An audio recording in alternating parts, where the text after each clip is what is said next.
Okay, welcome back. 141412. Tell me your name first here. It's very intriguing now. Not really. If you feel that there is some need to understand some concept with clarity, maybe there's some doubt, etc., you can. That's just for you. That's it. Otherwise, not really required.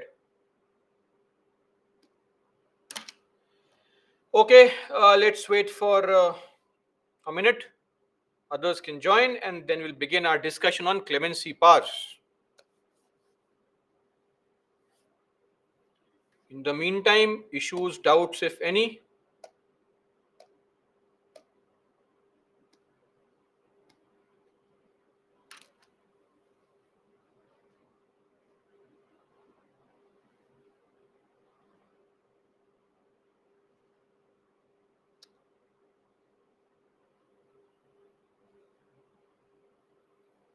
Hung Parliament, Kumkum.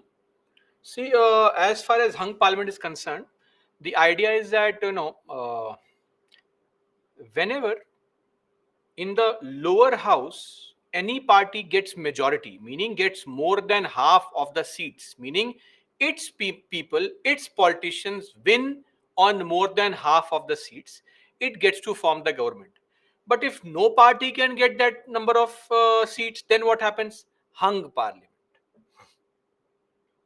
SK, which subject is going to happen now? Oh, SK, polity and constitution. Okay, so let's begin now our discussion on the clemency powers. Pradeep, ordinance, will come to ordinance also, Pradeep. Why to worry so much? We'll be studying that also today only. Don't worry. First up, clemency powers, Article 72, pardon, commutation, remission, respite, and reprieve. These five types of clemency that can be shown by the president. First up, what is pardon? Pardon is the best form of mercy. You commit a mistake, however grave the offense, right? Death sentence by the Supreme Court, life imprisonment by the Supreme Court. You go to President, please forgive me. And if the president pardons you, you are free to go. You are absolved of all the guilt. In short,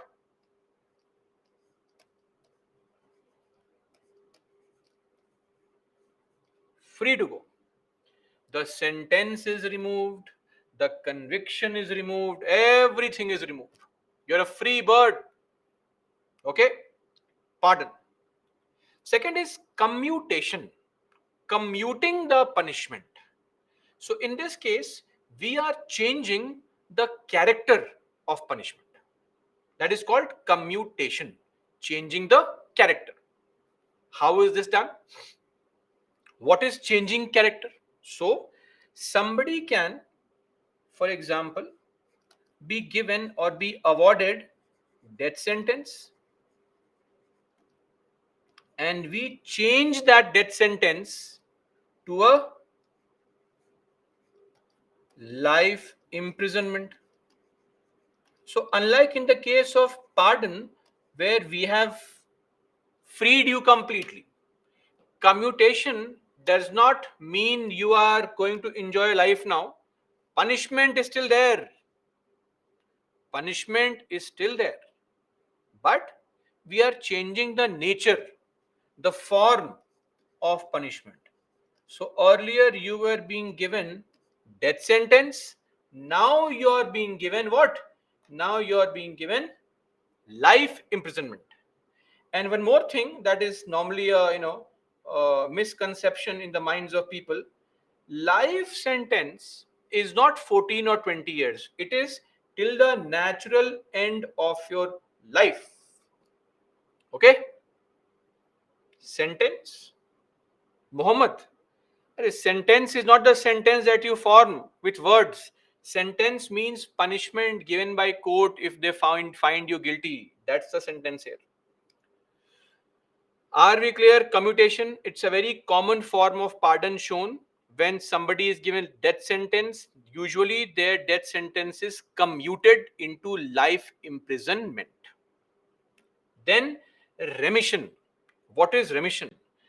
Remission means without changing the nature of punishment, we are reducing your time period.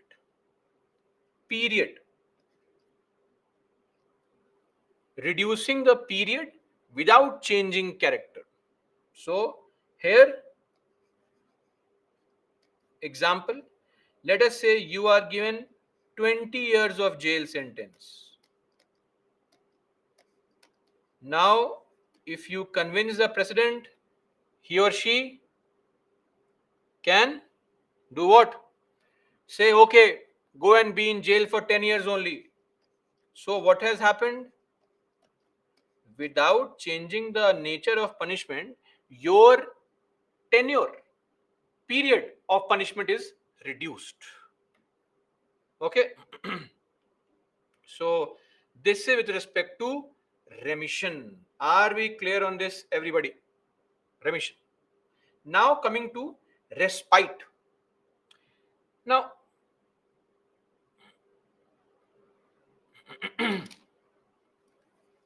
awarding a lesser sentence on account of special fact.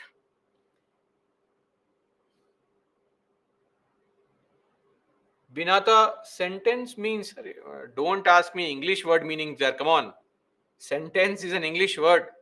Google, no? Google, not an option. Sentence means punishment. Synonym, paryayavachi, right? Sentence means punishment. Okay. So, have you ever observed this? That whenever any politician is sent to jail, suddenly their BP increases, their sugar level drops, hypertension happens. Otherwise, the politician is enjoying his life. But when the time comes to go to jail, then what happens? Then he has all these problems, right? So, what happens is, if due to some special fact, health, health possible, some kind of injury, some kind of disease, etc., you have to be given a lenient punishment. For example, you were given rigorous imprisonment. So, imprisonment or jail can be of two kinds: simple imprisonment or rigorous also. So, in rigorous imprisonment, you have to also perform some jail duty, cleaning of washrooms, cooking food, etc. Now, if you have been given some jail duty to perform, that clean the washrooms every day, but you have developed some injury, you can't perform those tasks. So, for say 1 month, your punishment will be modified. You will be asked, okay, for this 1 month, don't perform the task, you have some injury, you have some health issue, etc.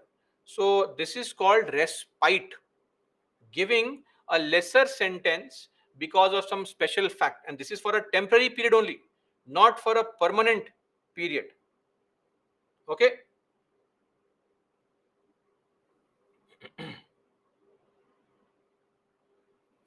And lastly is reprieve. What is the meaning of reprieve? Temporary stay on the execution of punishment. So what happens normally is, think of this: you have been given death sentence. Let's say somebody here gets death sentence. The court today says on the 20th of August 2023 you are being awarded death sentence. This punishment will be executed on the 6th of September 2023. This is the execution, meaning you will be hanged on this date. Okay. Now, you want the death sentence to be commuted to life imprisonment or maybe 20-30 years of jail. You go to the president or you sign or send a request to the president that president, please forgive me, and you send it through the Indian Postal Service. You know very well the efficiency of the Indian Postal Service. What if you send a letter and the letter reaches the president on the 8th of September? You're already hanged. Possible. But more genuine consideration is that even if the president gets your request, he or she has to go through the entire case, find out what went wrong, why did the Supreme Court or High Court find it fit to give you a death sentence, what are the mitigating circumstances, can we forgive you, can we reduce the punishment, all such things. It will take some time, right? President is not free. What if the president is out of country for some tour? So the idea being that in a very small time frame, it may not be possible for the president to take an informed opinion on that case. He or she needs some time, but your death sentence date is final.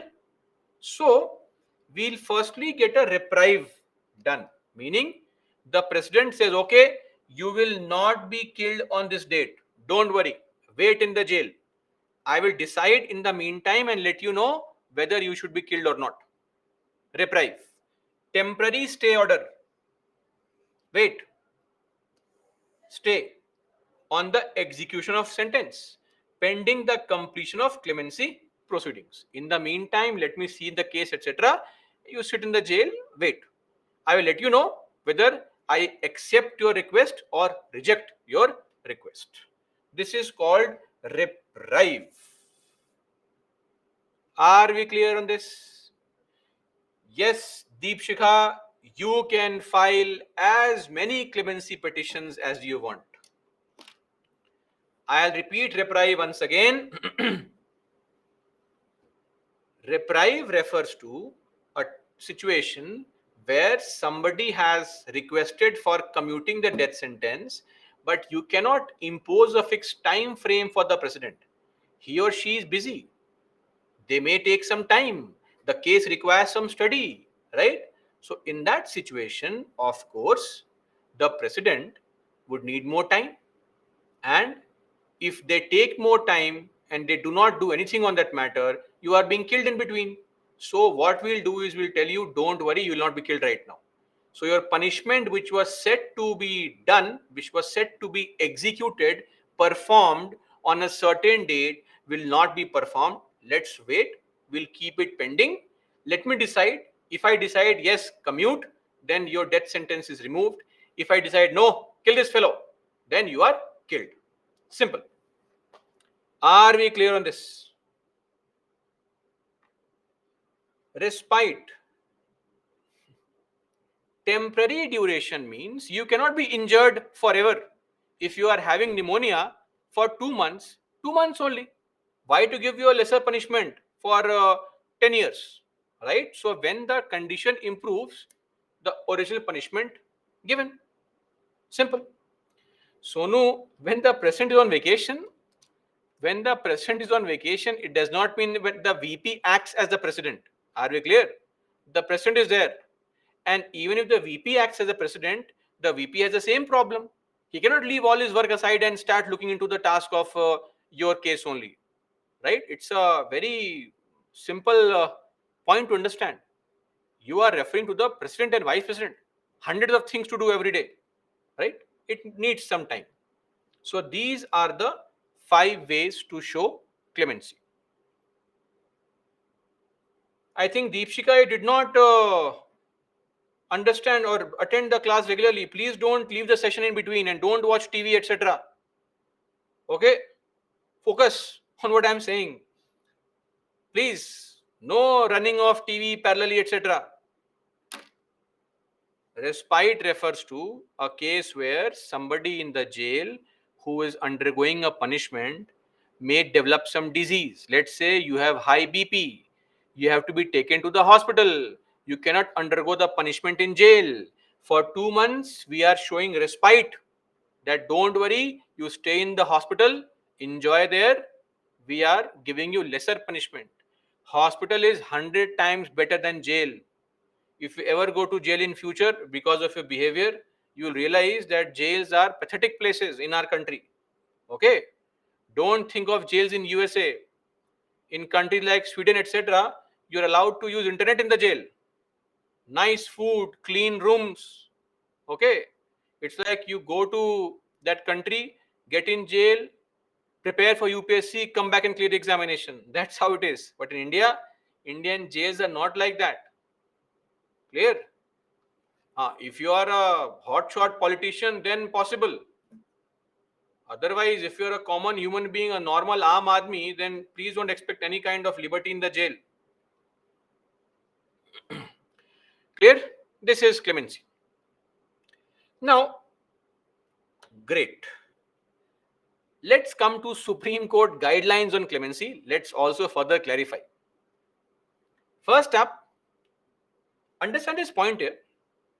Supreme Court has said that President, this is not your personal act of grace.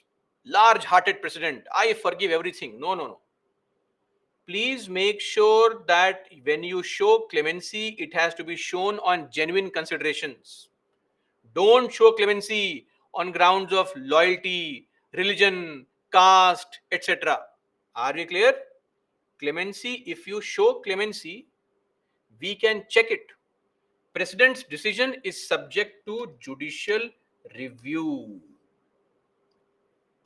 What is judicial review? Judicial review means any action of the executive or the legislature can be checked by the judiciary on grounds of constitutional validity. Meaning, if today the parliament makes a law or the government takes an action, the judiciary can check it whether the law, the action is constitutional or not. And if it is not constitutional, it can cancel that action. Judicial review. So, whatever decision you take, it is subject to Supreme Court's or High Court's review. This was said by Supreme Court in the Maru Ram case of 1981. Cases not really important. These are petty cases. Second thing, movies corrupt our understanding of reality, right? So there's a movie, I'm sure you've not heard of it. So there's a Van Damme's movie called Bloodsport, and this Hindi movie, Jigar, starring the Zuba Kesari Ajay Devgan and Karishma Kapoor. It's a very cheap kind of shoddy remake of that movie Bloodsport. Anyway, in this particular movie, towards the climax, there's a scene that Ajay Devgan and Karishma Kapoor need what? They need clemency from the governor. So these two fellows, they take a pink rose in the hand and walk towards the governor's house, Raj Bhavan. This is not how you get clemency. Are we clear? There is no need to purchase a pink rose, etc. Not required. You write an application, your lawyer will send it to the president. Clear? Don't do this drama. So petitioner cannot insist on oral hearing. You cannot say, please hear me out. I am very good at making emotional dramas, etc. I was an Indian Idol contestant earlier. I can cry, etc. Make you emotional. Please hear me out. Sorry, it can't be done. You give your application, give your case. He or she will look into the case and decide accordingly. Clear? It has been accepted in one judgment that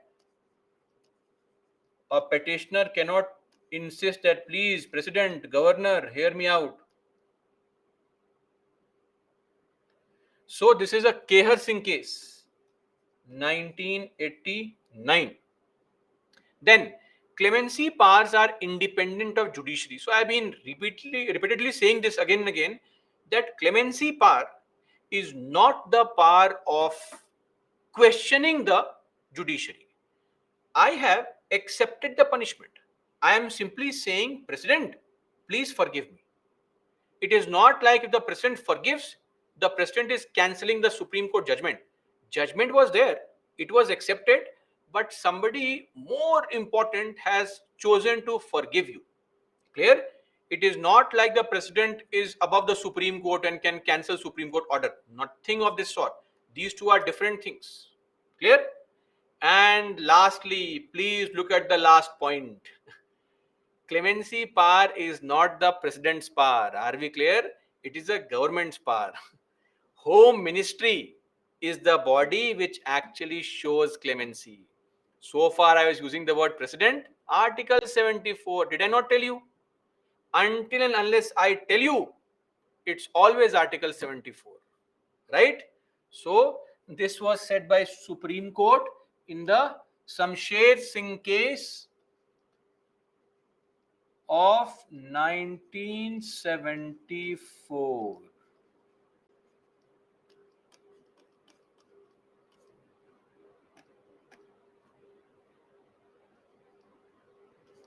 Okay, so clemency is not president's power, it's the government's power. And Supreme Court has said earlier also that when you show clemency, please keep in mind the effect of clemency on family of the victim, society as whole, and the precedent, the example it may set in future. If I show clemency on some very horrendous crime, then it will be a very wrong example in society. So clemency is a very, very important power and should be shown only after due diligence in genuine cases where there has been a genuine wrong done by Supreme Court, very harsh punishment has been given, or possibly there could be a situation where the person actually shows remorse, sign of guilt, shows improved behavior. Then only, don't show it casually. Okay. Shrimant, can public pressure affect the decision? Shrimant, actually it does, frankly, even though we say that it should not. But home ministry, government, politicians, react to public sentiment. So if there's a terrorist case, it is more likely that the clemency will not be shown, because if you show clemency to a terrorist, or let's say clemency to somebody who has committed some kind of a sexual offense, it may not send the right message to public, right? So sometimes, yes, clemency is shown due to public pressure, like this also. Sometimes the other way around, just because you want to please appease your vote bank, you show clemency. Both these things possible, right? Human, whenever you have human intervention, such things, emotions do play a role. Now, one more thing, I will ask you a question, simple question. You please tell me, if you were in the home ministry in charge of clemency, such petitions, and a request comes to you, how much time do you think you would require to understand, etc., on what the case is all about, and then show mercy or reject the petition? Tell me. You are, of course, being given doing other tasks also as a government employee, but how much time do you think would be required by you? Tell me. 1 month, 3 months, 30 days, 2, 3 days, at least a month, 15 days, 1 month, 1 month, 14 days, 1 week. Okay, fair enough. Should it actually take more than 1 year? What do you think? More than 5 years? More than 10 years? You will be surprised that there are situations where the person's request is pending for 15 years, 12 years. 12 years? I mean, if somebody's petition is pending for 12 years, what are you doing? Either accept it or cancel it. You are saying that you could not find time for 12 years to look into this. And that's the joke. So, back in 2014, the a petition was filed in the Supreme Court because it was observed that there were 15 such prisoners across the country. They had filed for commutation, etc., clemency request, and those petitions were pending. In some cases 1.5 years, some cases 5 years, some cases 11 years also. Maganlal Barela, Shivu Jadeswamy, all these people, right? This matter went to Supreme Court, and in the three judge bench headed by Justice P Satasivam, the CGI, Supreme Court said that, see, if this is a situation that you take 10 years, if you take 10 years to decide, and the prisoner is sitting in the jail, then we will decide. And if you don't decide and somebody is in jail for 10 years, it's like double punishment. Now imagine a situation, you say that you took 10 years. After 10 years, you say petition rejected, kill him. Person is in jail also for 10 years and you are killing him also. Double punishment for the same crime. We don't allow for double punishment. So, undue delay, if it takes too much time, and insanity of convict. If the convict is waiting in the jail and goes crazy, then this will be a possible ground to justify commutation.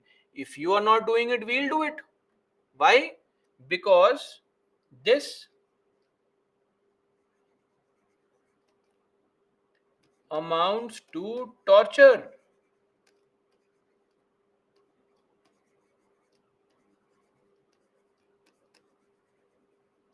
Double punishment. We call this double jeopardy. You can use the word double punishment right now. Double punishment. It can cause mental trauma.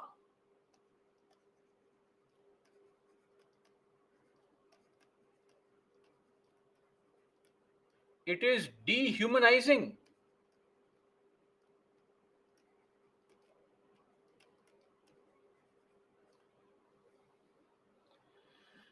Okay, so that's it. Then this has happened actually. So just a few years back, there was a case in Maharashtra, Renuka Shinde's case. So Renuka Shinde and Seema Gavit, they had kidnapped around 13 people, at least that is what was known, and also caused death. Sorry, they had kidnapped dozens of people, and which caused death of at least 13 people, of which 5 were kids. So they were given death sentence. Their death sentence clemency was pending for almost 8 years, 7 years and 10 months. After this, Bombay High Court said, what is this? Decide. Did not decide, cancelled. The Bombay High Court itself commuted the death sentence into life imprisonment. Right? So this is there. No need to wait. The court says we will commute it. Clear? That's it. Second, no solitary confinement of death row convict. Who is a death row convict? Death row meaning death sentence, death punishment convict. What is solitary confinement? In the movies, they always show that if you fight, etc., in the jail, they will send you to a Kal Kotri kind of a place where uh, you have no interaction with anybody else. You are kept separately. Solitary confinement. You are confined separately, alone. Okay, in isolation, in separation from the rest of the prison population. Now, see, solitary confinement is a very traumatizing experience. Imagine our own lives. Look at your life in the pandemic, when you were sitting in your own house, in the confines of your own house, between your loved ones, with internet and TikTok and all this. Still, you were going crazy, right? Depression seeping in slowly. Imagine somebody in jail who has filed a request for petition and is waiting every day at 3:30, run through the door, hoping that today the postman has come, bringing in some kind of news, and has to go back again. 10 years, 12 years, come on. They are criminals. We can't mentally torture somebody. State should not do all these things. So, Supreme Court says no solitary confinement for people who are on death row. Don't do it. Then, regular mental health evaluation must be done of the death row convicts. Because if somebody has gone mentally unsound, insane, we will not kill the person. Then, maximum 14 days gap must be there from the last remedy to date of execution. So, basically, if today you have filed a clemency to the president and tomorrow only it was rejected, so your last remedy of clemency is rejected now. You can't be killed the next day. Minimum 14 days gap must be given before we can kill you. This was the case with respect to Afzal Guru. So Afzal Guru was hanged on the 9th of February 2013, right? Shortly after Kasab was hanged. Kasab was hanged on 21st of November 2012. Now see, Afzal Guru's hanging, as far as some of our esteemed institutions are concerned, have raised concerns. Afzal, हम शर्मिंदा हैं, तेरे कातिल जिंदा हैं. These kind of things have been raised, right? Meaning, Afzal, we are ashamed that your killers are alive. Afzal Guru was the mastermind of the parliamentary attack in 2001. Evidences were against him very clearly. And he has accepted his role on camera. But if some pseudo liberal person, right, continues to support, say, no, no, you are right, we have failed to protect you, then we cannot help. Lack of knowledge and information on the part of the people, we cannot help. What can we do? But one thing that was wrong was that his clemency was cancelled and he was killed immediately. His family came to know of the killing through the media. So Supreme Court says don't do all this. It's okay, right? They are inhuman. They are like animals. They did not care for other people's lives, but we do. We can't be like them. There has to be a distinction. We can't turn into them, right? So we have to show respect and dignity to human life. So let the person be given some time. Let him or her come to terms with the fact that they made a mistake, etc. Let them meet their family, all these things. And that's it. So at least 14 days gap must be there before you actually uh, take any kind of action. So this is that basic humanity has to be extended. What can we do? We can't be like them, frankly. And lastly, the idea that the post mortem should be done for all executed convicts, right? Uh, Post mortem of all executed convicts. Now, let me ask you a question. So, all of you here, uh, what is the way in which people die when we hang them? If you hang somebody, how does he or she die? By choking. Yes or no? Not by choking. Okay? Not by choking. If you choke somebody to cut off the air supply, it will take 4 or 5 minutes also sometimes to kill somebody. No, no, no. The death is instantaneous. The bone at the back of the neck breaks, punctures the vertebral column, and you die immediately. Even if you go to some Western country, say USA, for example, in USA also, they do the same thing. In USA, they will not kill you immediately. They will not torture you by killing you. They use things like injections, anesthesia, pancuronium bromide, potassium chloride, combination of drugs. So because of the combination of drugs, what happens? You don't feel the pain and then you die. So painless death is what we provide. Same thing, India also.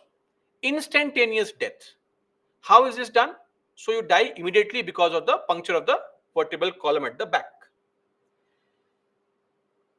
That is why whenever death sentence is being awarded to any person and the person is hanged, we have to make sure that the person died an instant death, because always remember your right to live with dignity is always there, is always there till the very end of your life, right?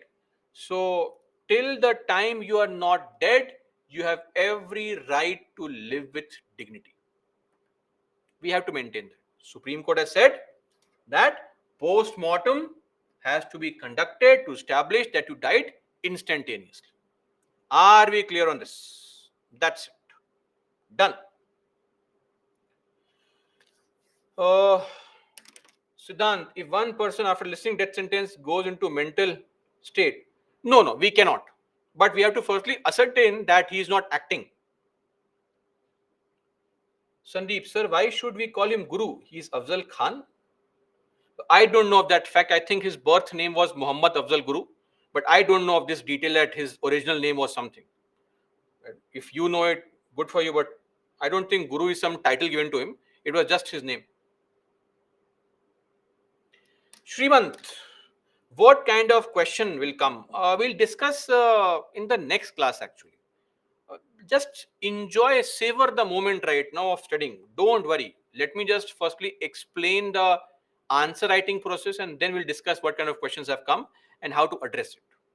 So a question basically has come from this topic earlier also in 2014 on fixing a time frame for the president to decide on clemency powers. That's what is the kind of question that can come. Are we clear, everybody? Yes, Sonu, possible. Are there any scope for interference of judiciary in case government uses? Yes, of course. Anish, judicial review is allowed.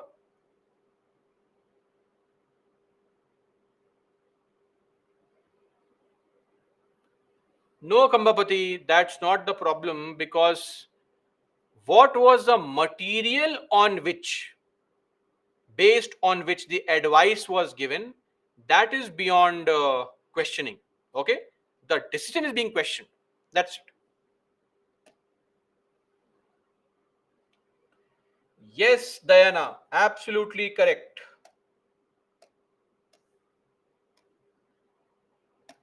Kamapati, doubt resolved. What else? Basavaraja, this is a summary.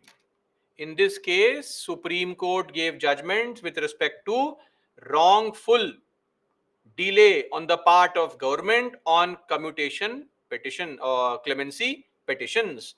Government was found to be sitting on these cases for years and years. That's it. Summary of this judgment. Are you clear now?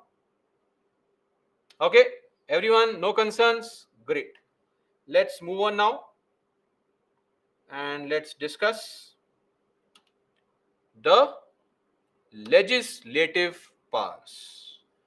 What are the legislative powers of the Indian president? I am repeating once again, these categorizations are not mentioned in the constitution. So please don't fall prey to this, that, this is the executive power, this is the legislative power. The constitution does not categorize. We categorize it for our easy understanding in books, in Lakshmikant or in the class, etc. Not the constitution. Legislative powers. She can summon or prorogue the parliament and dissolve the Lok Sabha. Okay, time for some information. I believe everybody here understands the sessions in the parliament, yes or no?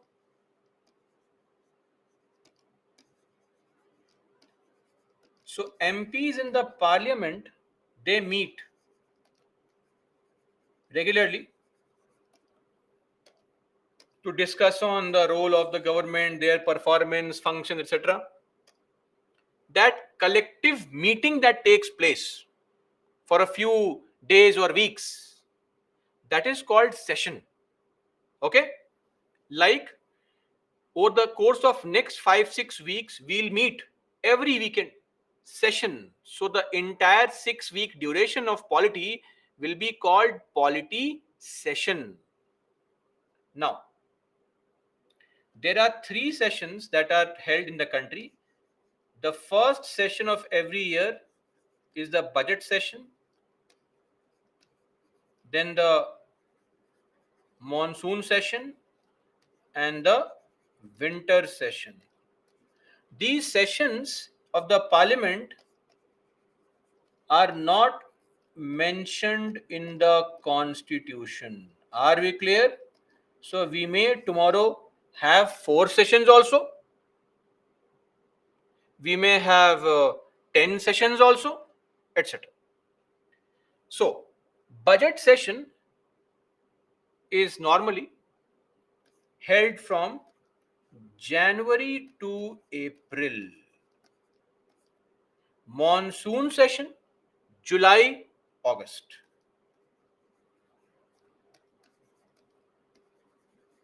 And winter session, usually November, December. Just to give you an example, this time the budget session was, just a minute guys, in the constitution.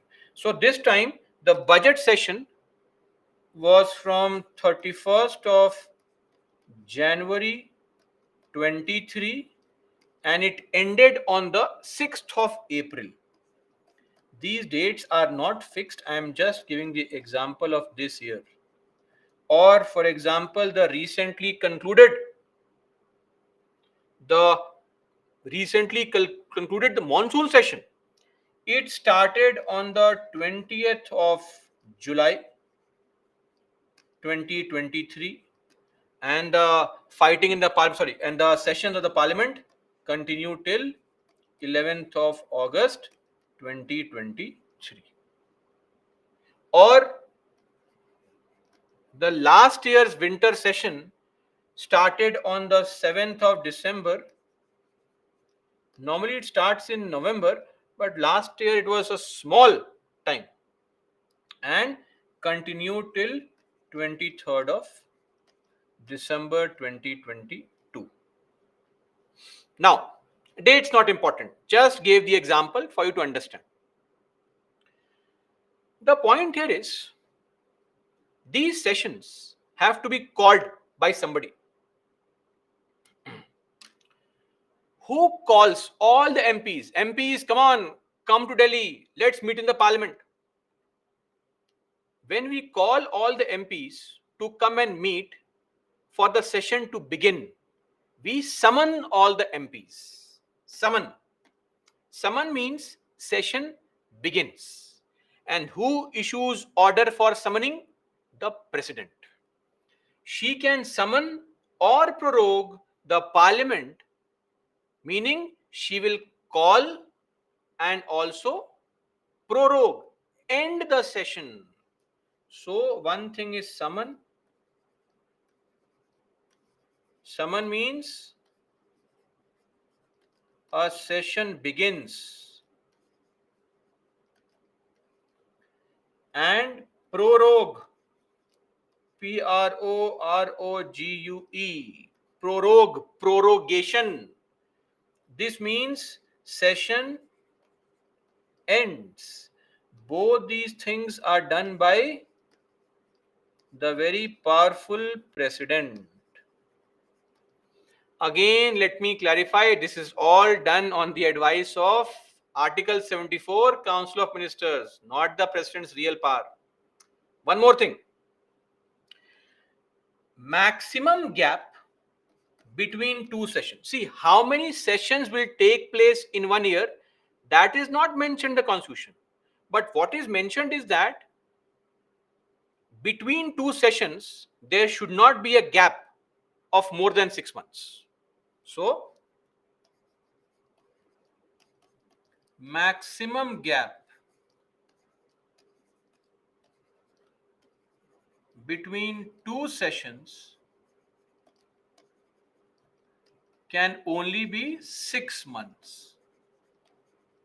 And this maximum gap is known as what? Recess, break. For example, here, look at this here. April to July, in between these two, what do we have?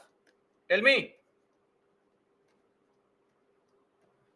Recess.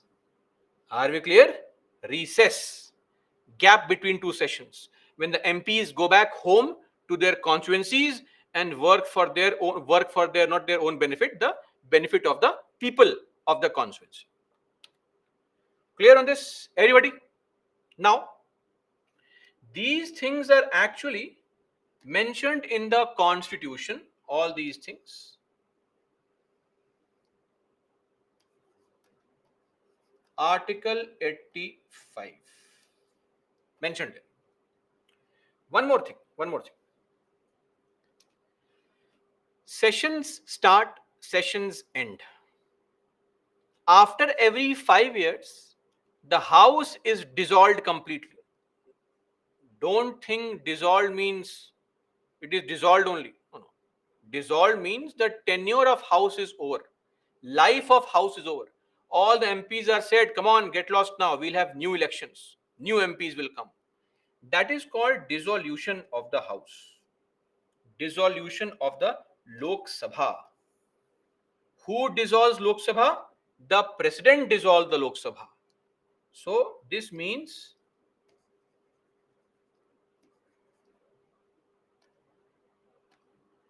life of Lok Sabha ends. And result would be what? Fresh elections. This dissolution can be done on their on the advice of the Prime Minister Council, or can also be done on his own. If no party is able to form the government, no party gets majority, then the president can dissolve the Lok Sabha on his own. So this dissolution can be done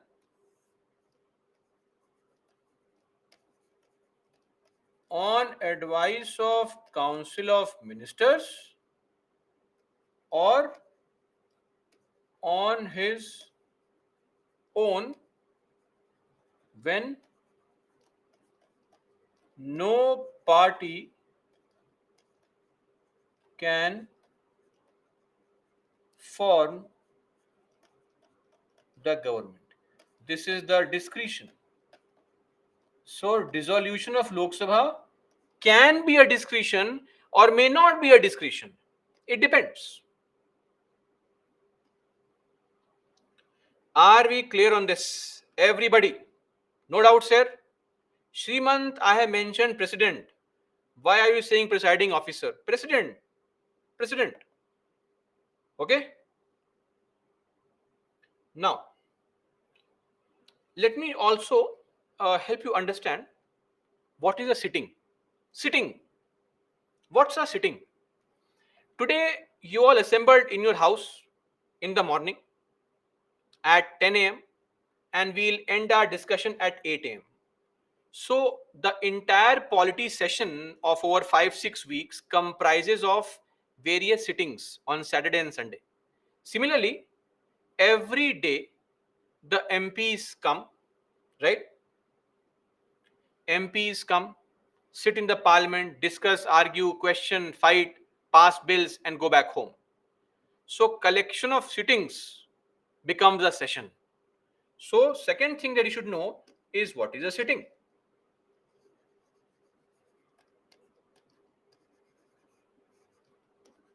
Sittings in the house meaning the MP is meeting every day. That is a reference to sitting in the house.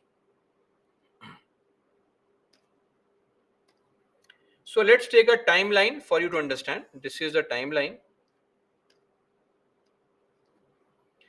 The sitting starts early morning only at 11 a.m. Our MPs reach the office, the parliament, and start working. Till 12 they work. This is something called QH. What is QH? Question hour. What happens in question hour? They ask questions. What kind of questions we'll discuss under the chapter Parliament. Don't worry right now. From 12 to 1 p.m.,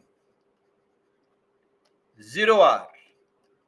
What happens in 0 hour? Again, questions are asked. What kind of questions we'll discuss under the chapter Parliament? Don't worry right now. After 2 hours of work, our innocent MPs get tired. They need a break. They go for a lunch break till 2 p.m. lunch. From 2 to 6 p.m., this is where we have legislative business, meaning all the bills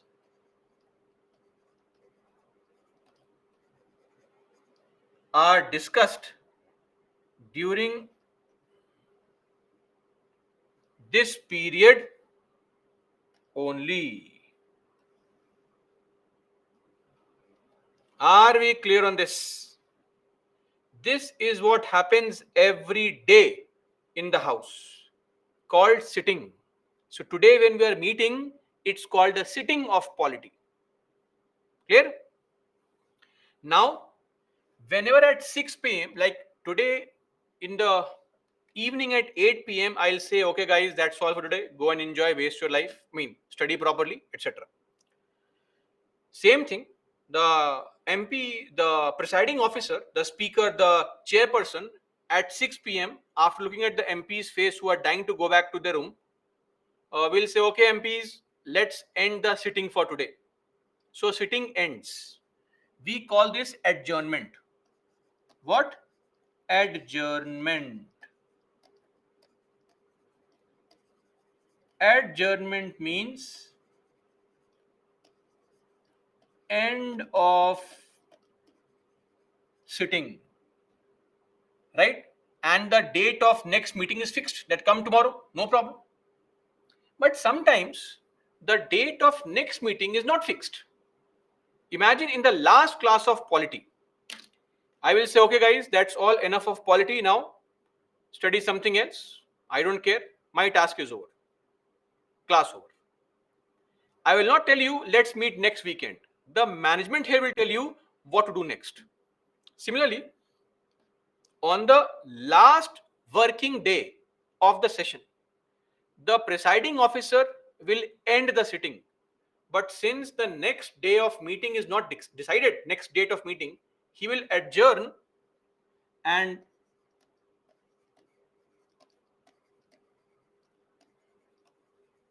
adjournment when date of next meeting or sitting is not fixed. We call it adjournment sine die or sine die. Both are correct pronunciations, no problem. And these things are done by presiding officer. Are we clear on this? Everybody, this is what happens every day the houses meet. No doubts? None whatsoever? Okay, great. That's it.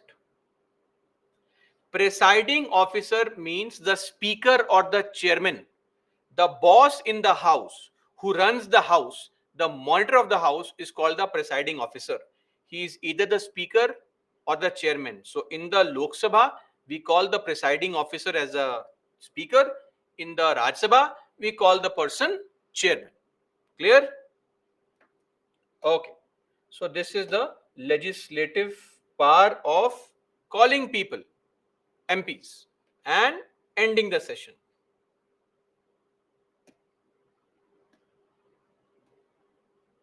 Okay. Now, some more things like right to address.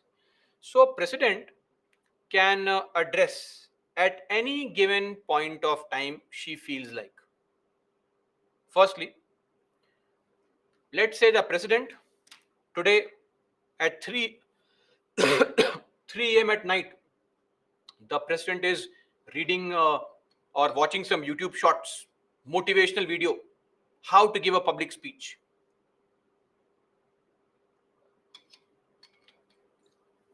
Looks at the video, inspired now. Says, come on, all MPs, come to my Rashtrapati Bhavan right now only. By 4:30, reach there. And she'll give a speech. Addressing, giving the speech. So it's optional for her. Optional meaning if she wants to, she can. If she does not want to, she may not. No problem. Article 86, clause 1 says it is optional for her to give a speech to either house. She can only call Lok Sabha or both houses also. That's possible. Anytime she wants to.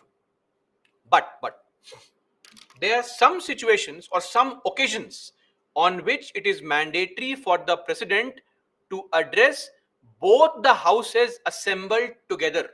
So both houses assemble in the Lok Sabha together. This is a reference which is mentioned under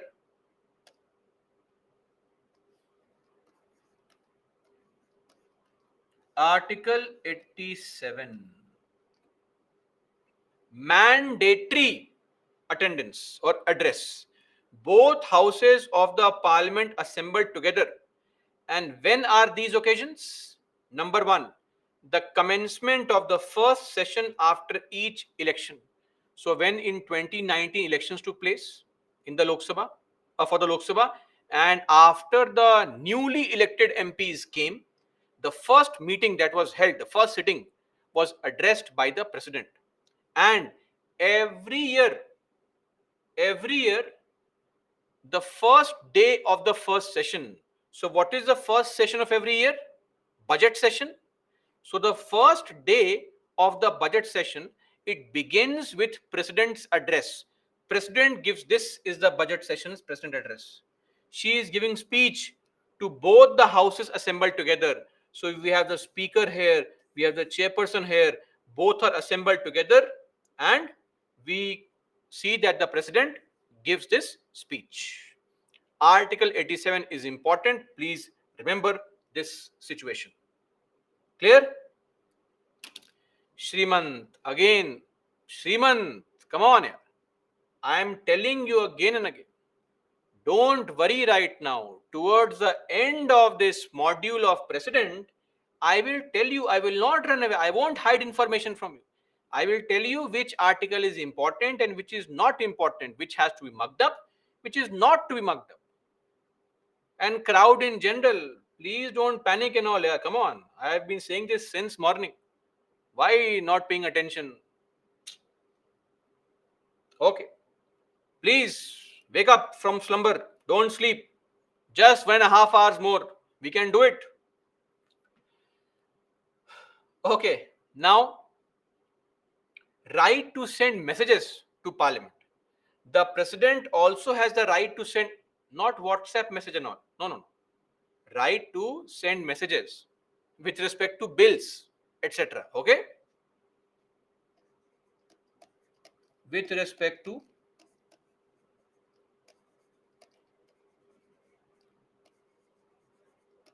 pending bills, etc. This is also mentioned in the Constitution, Article 86, Clause 2. Now, we know very well that the president can nominate 12 members to the Rajya Sabha from what fields? From to people having special knowledge or practical experience in the field of four fields: literature, science, art, and not social science, social service. Social science is a subject in your school. Social service. Article 80. I am writing articles for somebody who wants to. It is not important. Need to know the content only. Clear? Okay. Then she decides on the questions of disqualification. So what happens is, in our country, MPs can be disqualified on various grounds. If you are not a citizen of India, disqualified. If you become crazy, disqualified. If you go bankrupt, disqualified from being an MP. Or if you hold some office of profit, disqualified from being an MP. My point is simple. Whether you have become disqualified under any ground or not, who decides? The president decides. But this decision is taken by the president after the advice of Election Commission of India. After obtaining, so here also it is not the power of president, it's the power of Election Commission. Election Commission decides and gives a binding opinion which she has to follow.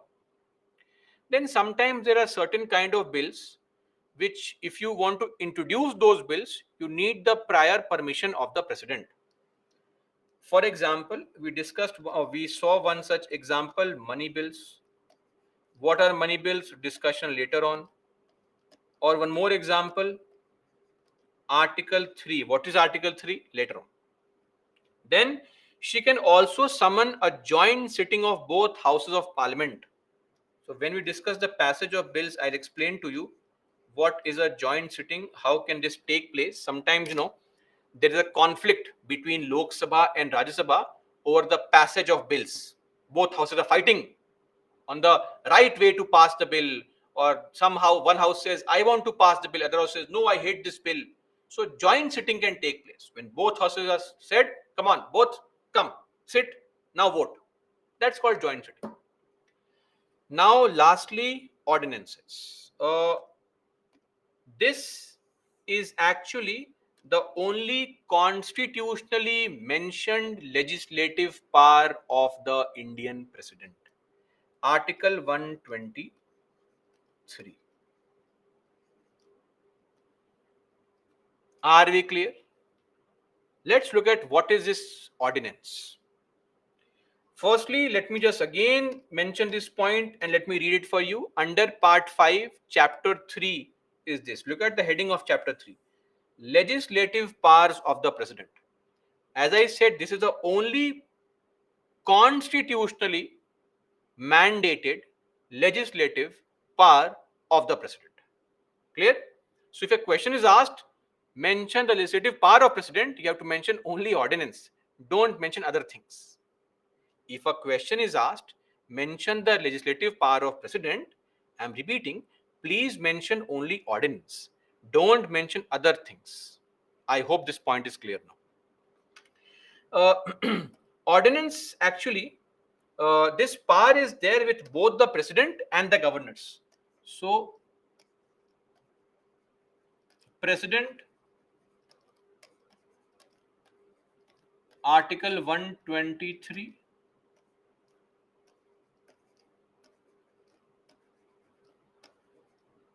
and governors, article 213. What the hell is this ordinance, right? Recently we saw Delhi ordinance discussion going on. What nonsense is this? So see, please tell me something. If you want to pass the bill, both the houses both the houses must be there, because any proposal can only be passed by the Lok Sabha and Rajya Sabha separately, but can be passed. If one house is not there in session, only one house is there, or if both houses are not there, then laws can't be made only. But what if it is very urgent to make a law? We cannot immediately call the parliament. MPs are in their respective constituencies, enjoying their lives, working for the betterment of lives of the people. You want to call them immediately? It's not possible. It may take some time. But I want to urgently make a law. Sometimes pandemic is there. MPs can't come only. So if MPs can't assemble in the Lok Sabha, Rajya Sabha, then no laws. Country is at halt. So to tide over this kind of problem, if at any time, except when both houses are in session, except that, meaning when either house is in session only or houses are not in session, the president is satisfied that circumstances exist. What circumstances exist? Circumstances exist that render it, make it necessary for him to take immediate action, then he or she can promulgate. Such promulgate means to pass.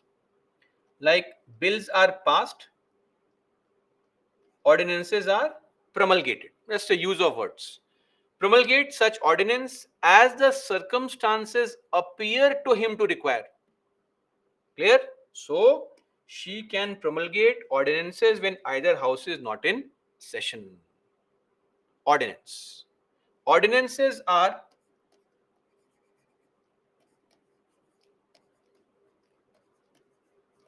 temporary laws. Temporary, not permanent. Of course, not permanent. How can the government make a permanent law? Law making power is vested with the legislature only. My point is, right now, the parliament is not in session. We want to make a law urgently. What to do? Ordinance.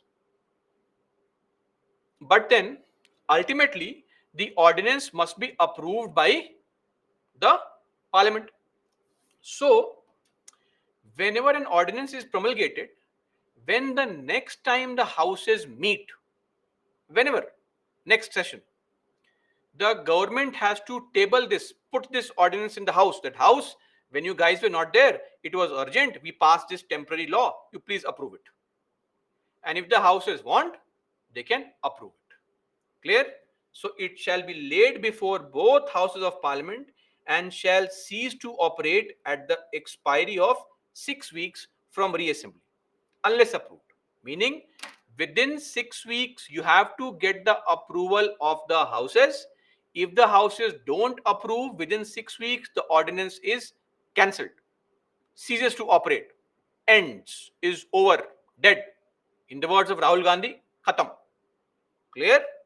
That's what is an ordinance. Are we clear, everybody? Do we now understand why ordinances are required? Ordinances are required when houses are not in session and we have to make a law urgently. Okay? Any urgency which is there, and this urgency is decided by the government only, because ordinances are promulgated by the president but on the advice of ministers. So of course it is a government's decision. If they think it is urgent, they will promulgate an ordinance, otherwise they will not. Simple. Now,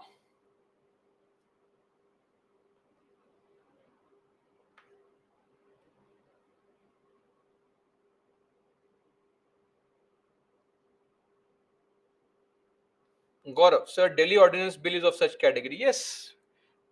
Stop calling it ordinance bill.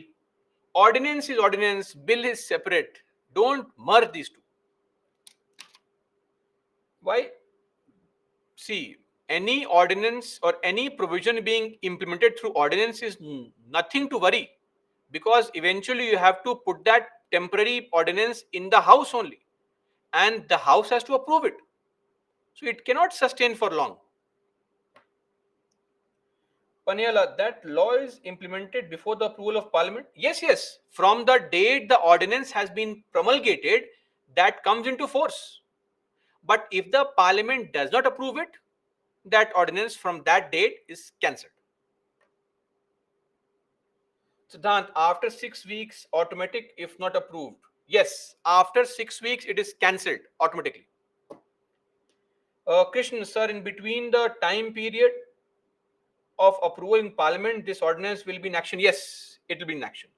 Pradeep, I just told you that it is subjective to the government. Why or why not they would want a particular proposal to be done immediately. Okay, assent. Kavana, firstly, have patience, guys. Don't write all these things. Reply urgently, immediately. Don't do all this nonsense. Right? Neither are we friends here or nor this come casual conversation going on. Please maintain the dignity of the class. Faculty student role is very important. Kavana, assent means approval. Signature. Assent. Sherlin, somebody is asking why is it cancelled after 6 weeks? See, 6 weeks is just a time frame. It could be cancelled after 4 weeks also. But the more important point is it is cancelled eventually. Why? Because we cannot let the government make a temporary law for a permanent period. The lawmaking power is with the parliament. We are only giving you the power to make a law for a temporary period. That's it. So it could have been 4 months also, it could have been 4 days also. It is just that we have decided 1.5 months are sufficient time. That's it. So Bhagya, time limit till the next session goes on, till the next session meets, and after next session starts, 6 more weeks. That's it. Nikhil, the rate of promulgation of ordinances has increased drastically. Nikhil, I would request you to not fall prey to Ravish Kumar kind of journalism. It is actually wrong information. Ordinances rate has not increased, but it has only come down. Last year, not a single ordinance was promulgated. Are we clear? The record ordinances were promulgated in Congress's time. So yes, we can claim that the current government does not discuss the bills properly, but facts are facts. Okay. Now, can an ordinance be brought while the house is in session? It is not possible. When the houses are in session, you have to bring a bill. Ordinances will only be brought when houses are not in session. Can you please read the statement? If at any time except when houses are in session. Now, let me just further discuss. Government means the Prime Minister and the Council of Ministers. Who else will be government? They are the government. Okay? Uh, Shrimant, your question we'll discuss shortly. Okay, don't worry.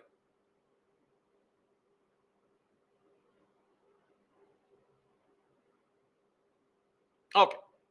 Let us now give some brief on ordinances firstly, some facts, some issues, and then we'll again come into if you have any such query left. This concept of ordinance, Gaurav, yes, Gaurav, Raj Sabha can reject a bill, can approve a bill, all these things are there. How does this matter right now? Not important. The House has a right to reject a bill, no problem, reject it. Who's worried? Nobody's worried. Now, please focus it. This concept of ordinances was brought in 1861, introduced in 1861 by, of course, Lord Charles Canning, right? And you'll be surprised that, of course, the ordinance means what? A law made by government, temporary law, bypassing the parliament. No discussions. When the parliament makes a law, we have to table the proposal, discussions take place, questions are asked. But ordinance is a temporary law promulgated by the government behind the closed doors, right? Secret, no discussion. So, of course, it's wrong. Britishers love doing it. They promulgated over 400 ordinances. So, till 1947, 400 plus ordinances were promulgated. 400 plus.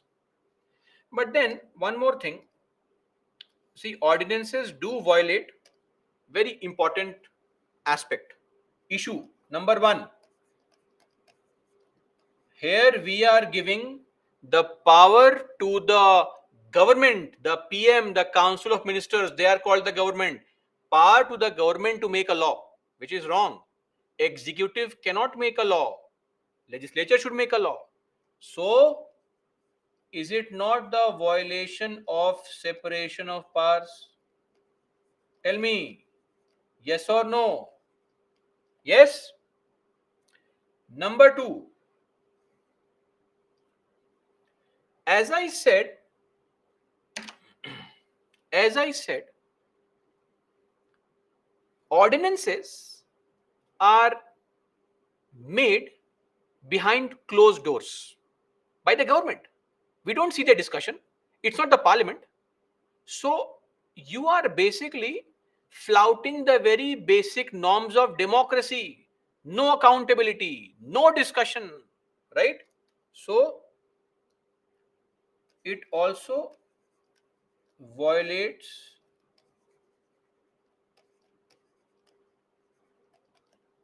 democratic norms. That is,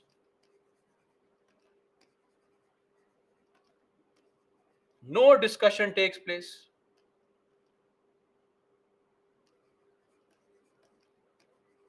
It is approved in secrecy. These are challenges. So, lot of people in the Constituent Assembly said, sorry, ordinance is wrong. We don't want this. But Nehru and Ambedkar, they came together and convinced everybody that no, no, no. See, ordinance is required. Ordinances are necessary evil, is what Nehru said. And yes, it's correct also. Uh, it is a necessary evil. Frankly, it is required. There are certain, look at the pandemic only. Look at the pandemic only. I mean, in that situation, the MPs could not meet in the house. How to pass a law? How to pass a bill? How to make a law? It is required. So Nehru rightfully termed it as evil, but necessary. What to do? And Nehru said, don't worry, we will never misuse it. Whenever any leader says, don't worry, we have to start worrying immediately, right? Which is proved from the fact that in the very first 12 years, till 1962-63, 66 ordinances were promulgated by the Nehru government. Till 2022, 744 ordinances have been promulgated by our governments. Congress, BJP does not matter. And you'll be surprised that in the 10th Lok Sabha, that was a Narsimha Rao government, 100 in 5 years, 109 ordinances. 109 ordinances were promulgated. Or in the Indira Gandhi government, 5th Lok Sabha, 93 ordinances were promulgated. Right? So yes, we have seen that sometimes governments are relying on ordinances a bit too much. This government only, in the previous Lok Sabha and the Rajiv Gandhi government in the 7th Lok Sabha, both these governments promulgated almost 57 ordinances each. So 744 times the ordinances are being promulgated. The governments want us to believe that 744 times there was so much of urgency that they could not wait for even 30-40 days to make a law. Nonsense. Misuse. But anyway, this is nothing. If you think this is misuse, let me give you an example of our amazing state governments. So this story is in the state of Bihar, and the case is the DC Vadhva case of 1987. In this case, so the story goes as follows that back in the state of Bihar, there was this professor, DC Vadhva. He was doing some research on land tenures in the state of Bihar. And following his research, he brought to the notice of court, he himself observed that during the time period of 1967 to 1980, the Bihar government promulgated 256 ordinances. 256. And DC Vadva pointed out a very unique creation of our amazing governments, and that unique creation was repromulgation. In fact, he found that there were situations where 69 ordinances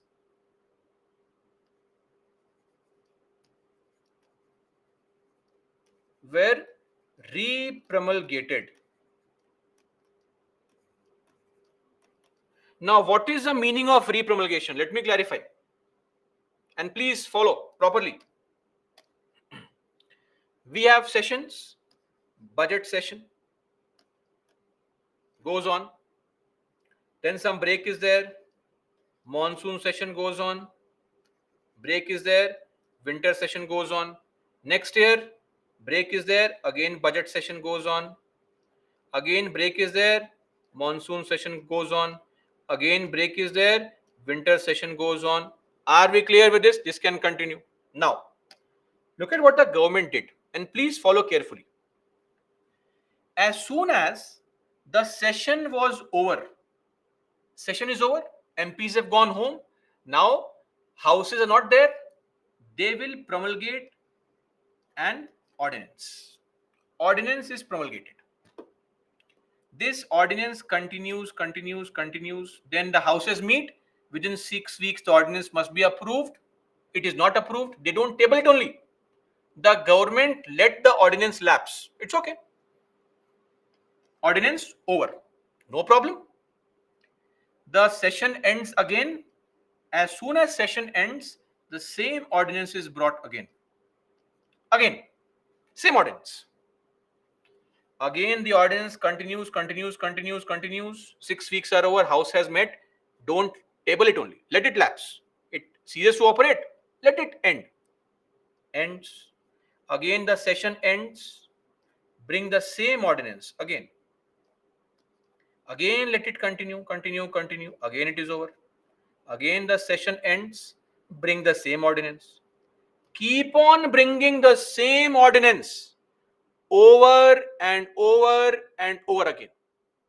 Ordinance lapses means ordinance ceases to operate. Ordinance ends. It is over. It is dead. It is void. Same thing. Right? I am giving 6, 7 words and you pick and choose one word and say, what is the meaning of this?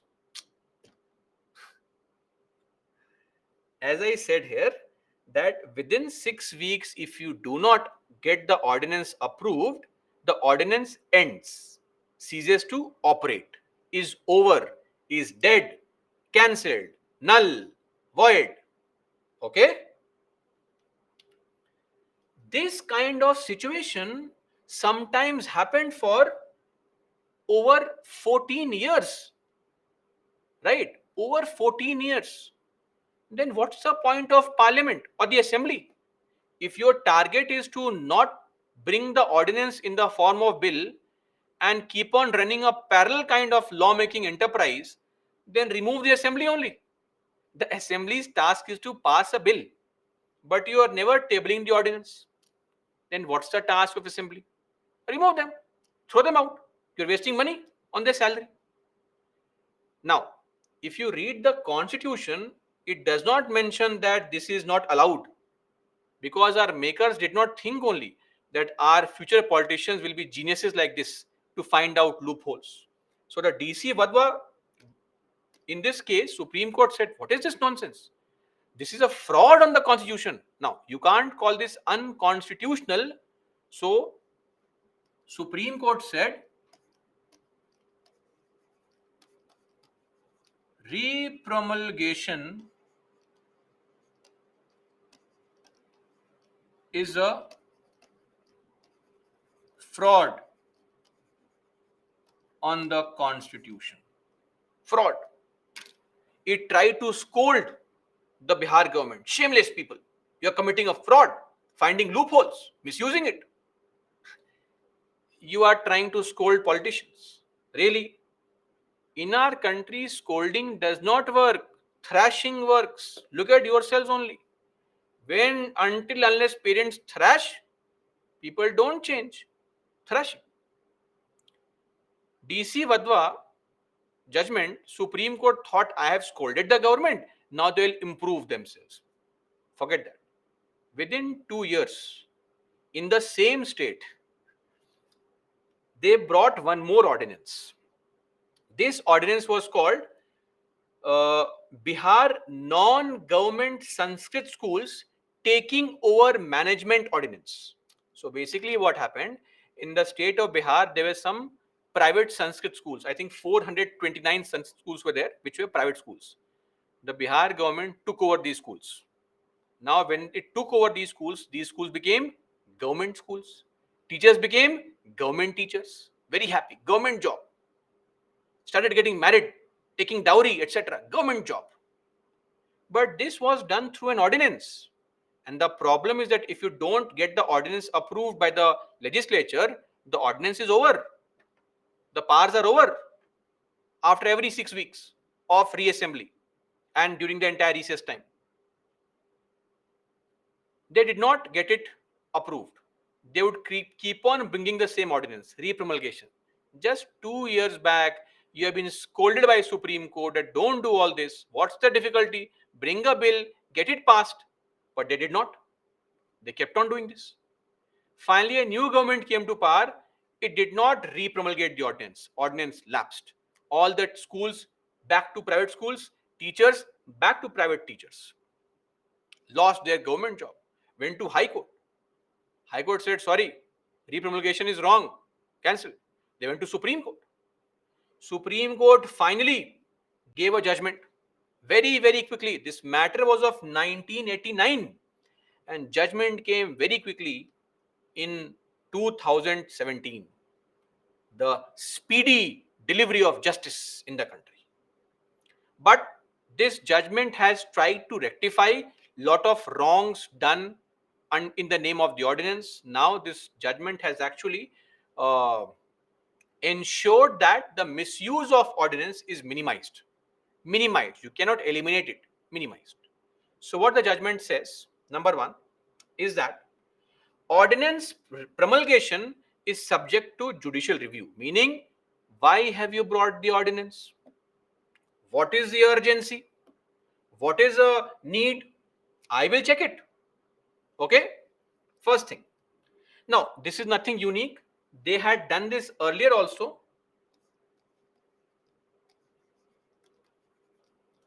Earlier as well in the R.C. Cooper case. So they just reiterated. Just 3-4 minutes more. We'll take a small break after this. We'll just finish the 3-4 statements. Then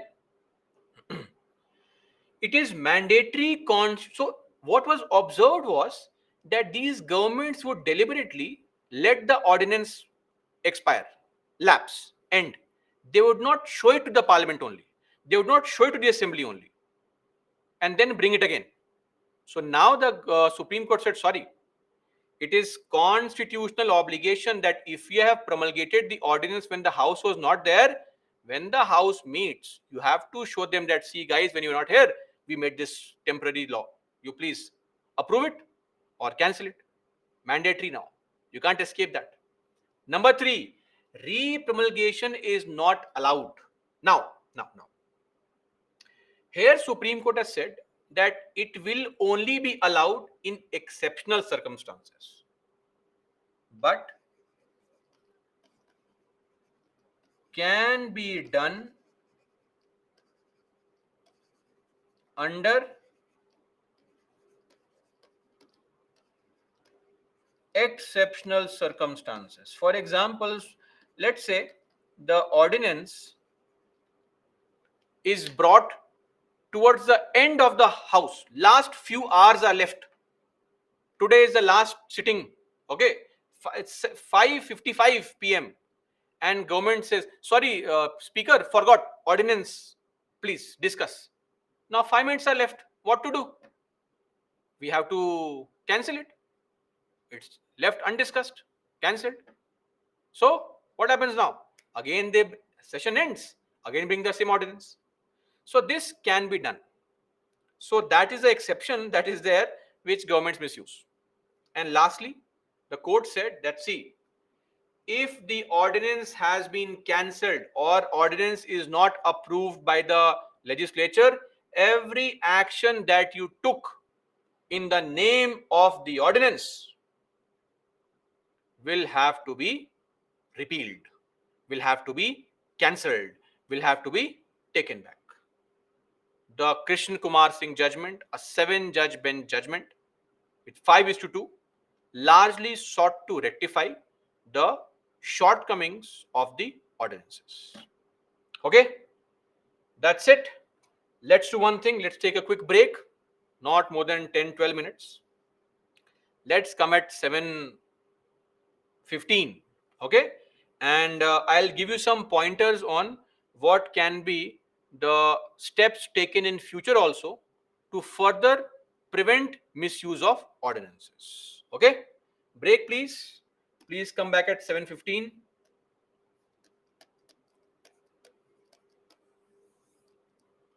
Break, guys.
Okay, guys, welcome back.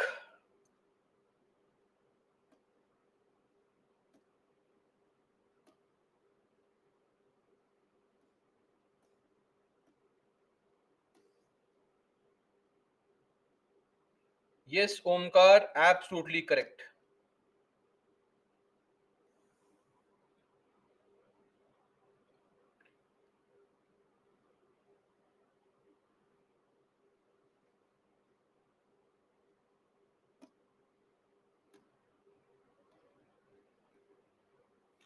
Now, just to quickly summarize on what can be some steps that you can take in future to further to prevent the misuse of ordinances. So, some suggestions. Firstly, table the ordinance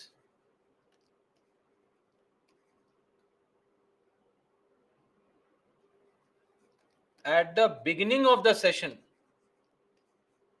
Don't wait for the session to almost end. Number two, if the matter is so urgent that you have to promulgate an ordinance, you can't wait for the session to meet, we can at least call for special sitting,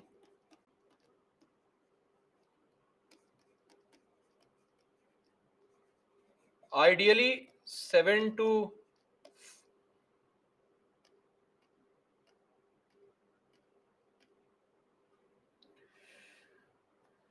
ideally within 7 to 14 days. That can be done.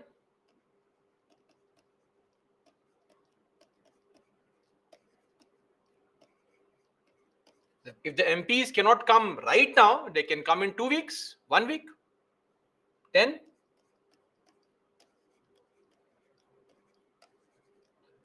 clear definition of what? The circumstances, because right now it's very unclear and vague. It simply says that if the circumstances appear to him, what circumstances? Clear definition of circumstances. And also we can add one more point, that see, president should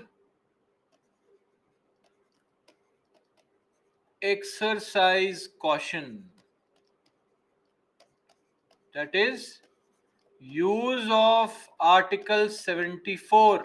What is that? Use of Article 74 meaning, please, if you feel that the ordinance has some problem, return the advice. You can do it. No, we know that nothing is going to happen. It is binding only. But still, when you return the advice, it sends a signal to the press also that see something wrong. Why has the president returned the advice? It can bring the ordinance into debate on public platform that could pressurize the government. So these are steps that can be taken in future further to prevent the misuse of ordinances, though right now it is not a huge problem, frankly. Couple of ordinances here and there which ultimately are passed, those are bills only, they are being passed. The misuse of this temporary provision has largely ceased to exist in the country, all thanks to the Krishnan Kumar Singh judgment, right? And last but not the least is the real power of the Indian president, the veto power. Finally, we get down to understanding some power which is actually and genuinely the real power of the president, and that is the veto power. Okay, right. So, what is veto? Veto means the official power to refuse to accept to refuse to allow something. That's called veto.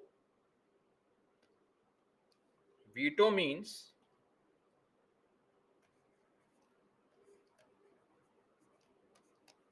refuse to accept or allow.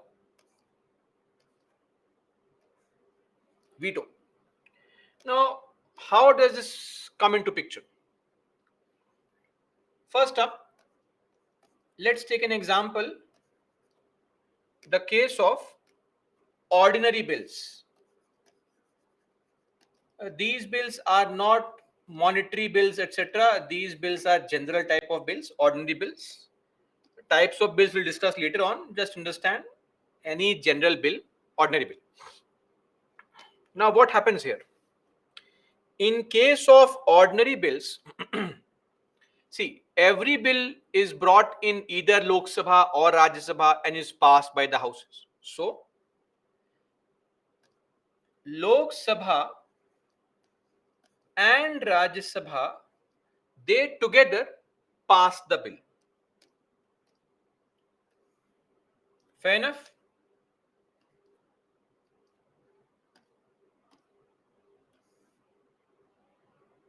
Pass the bill.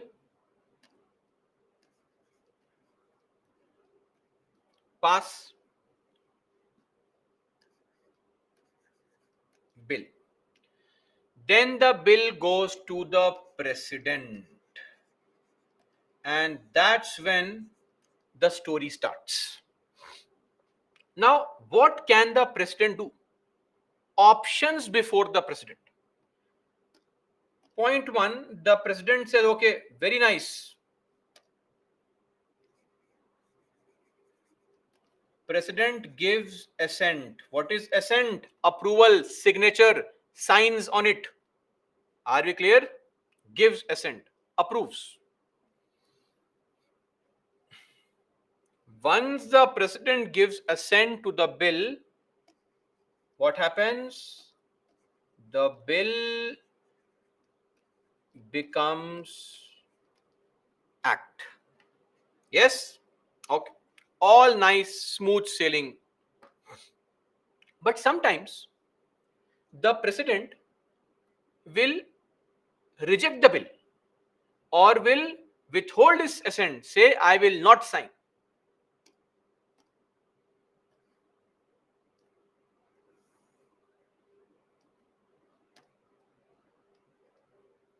So, withhold the assent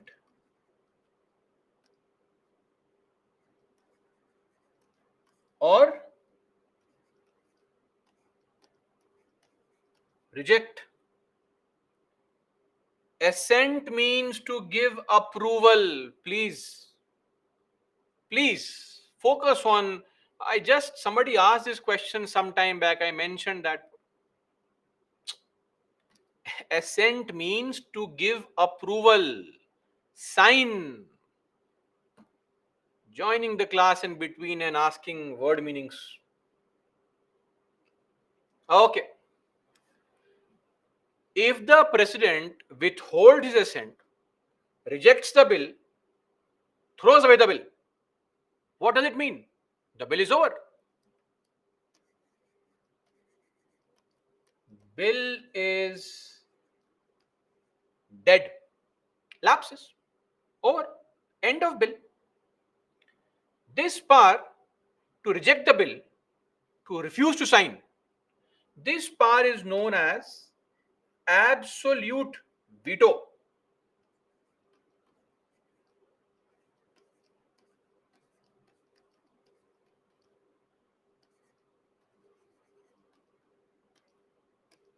Absolute veto. Okay? Rejecting the bill. uh, Please, this absolute veto is not his real power. It is done on the advice of Council of Ministers. Okay? Last. Confirm. Last point when I'm mentioning that it is not his real power. Next two are his real powers. Absolute veto has been used before. A very famous case is the case of Dr. Rajendra Prasad. So back in 1954. PEPSU, Patiala and East Punjab States Union, areas of Shimla, Kasauli, Chhel, all these areas were there. Later on, this merged with Punjab in 1956. So PEPSU uh, was under president's rule. So when any part is under president's rule, the center or the parliament passes the budget of that state. So the parliament was passing the budget, but when the budget reached the president for signature, in the meantime, the president's rule was removed from PEPSU. So there was no need to pass the bill now by the center. So it was rejected. Possible. Absolute veto. Next is interesting. Just like the president can send back an advice of council of ministers, here also the president can send back the bill also to parliament. Parliament, come on, take this bill. Nonsense. I want a change. This bill is not nice. So, what is he doing? He is sending back the bill.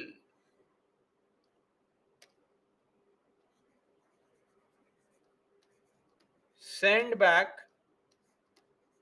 for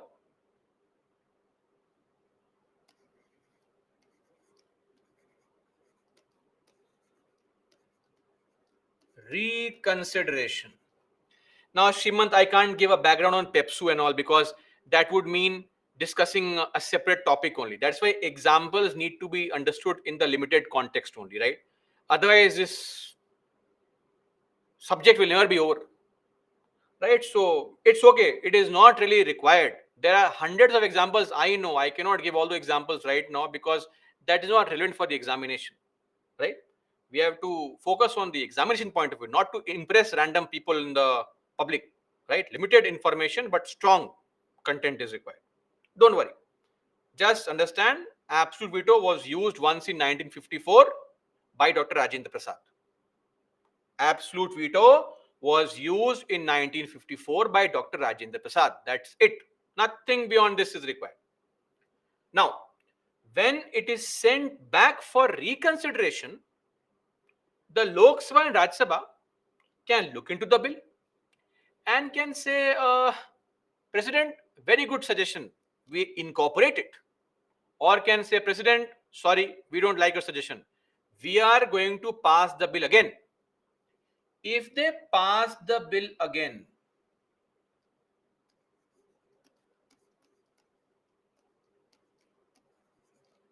if passed again, then what happens? The president has to give assent. No option. Must give assent. Clear? This kind of veto is known as what kind of veto?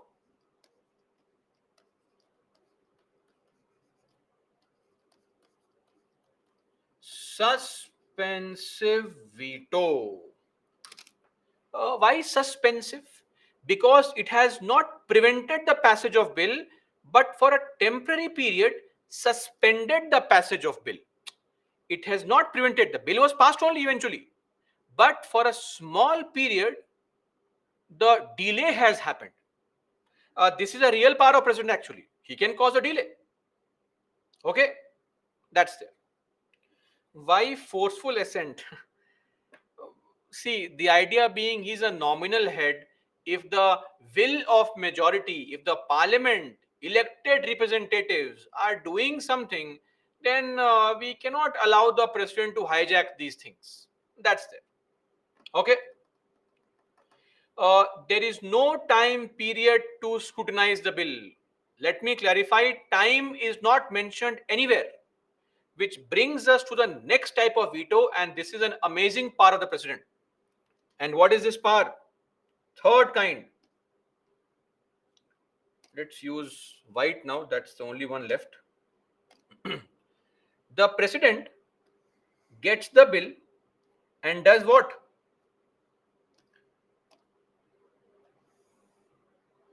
He Am I audible now?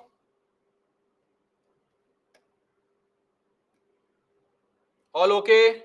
Everybody? Great. So now the third situation, when the president, as I said, takes no action. What is the last statement you heard? Okay, I'll start from this point only. So when the president gets the bill, see, there is no time limit for him that sign in 2 hours, sign in 10 days. So the bill comes, the president says, today I am not in the mood to sign, please. After a few days, parliament says, sir, ma'am, bill. The president says, fingers are paining, tired, please. After a few days, again, ma'am, bill. Right now, the vibe is not matching. I'm not in the mood right now, please. After a few days, I'm reading the bill. It is very long. After a few days, system got formatted. After a few days, bill, I can't find the copy only. The president is not refusing to sign. She is not returning the bill. She is just taking no action. Neither saying yes nor saying no. And because the constitution has not given any time frame, it feels like she has taken the bill and kept it in her pocket and is doing everything but not signing the bill. What happens here? Bill is pending forever and ever and ever.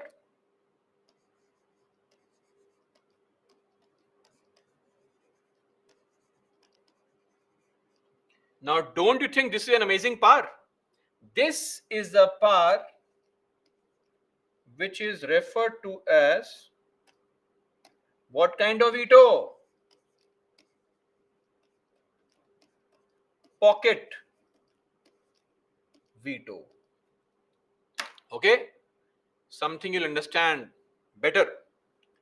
When you send somebody a message expressing your emotions, right? Blue tick has happened.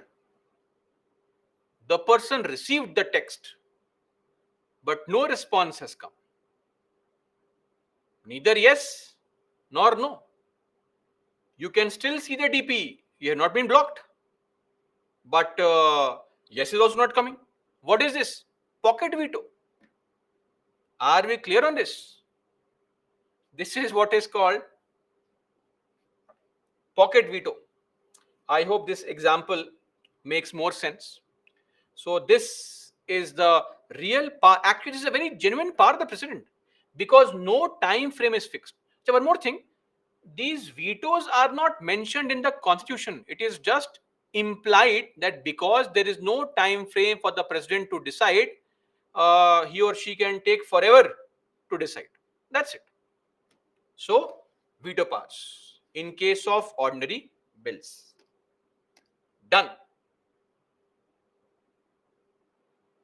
Okay. Basavraj. Oh, I'm extremely sorry this happened. Now, coming to money bills. What about money bills?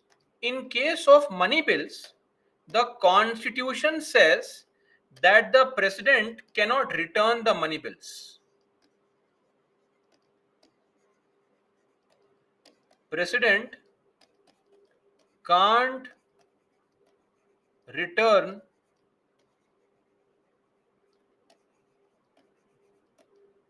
money bills, meaning suspensive veto cannot be used.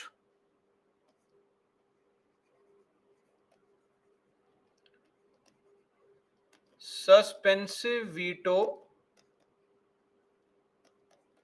can't be used. That's it. That's it. Can a pocket veto be used? Maybe. Constitution does not say anything. May May not. Who knows? But what we know is suspensive veto cannot be used. And then the third kind of bills that we know, those are bills that are brought to amend the constitution. Constitutional amendment bills. What about these bills? For these bills, there is no veto power. The president must give his assent.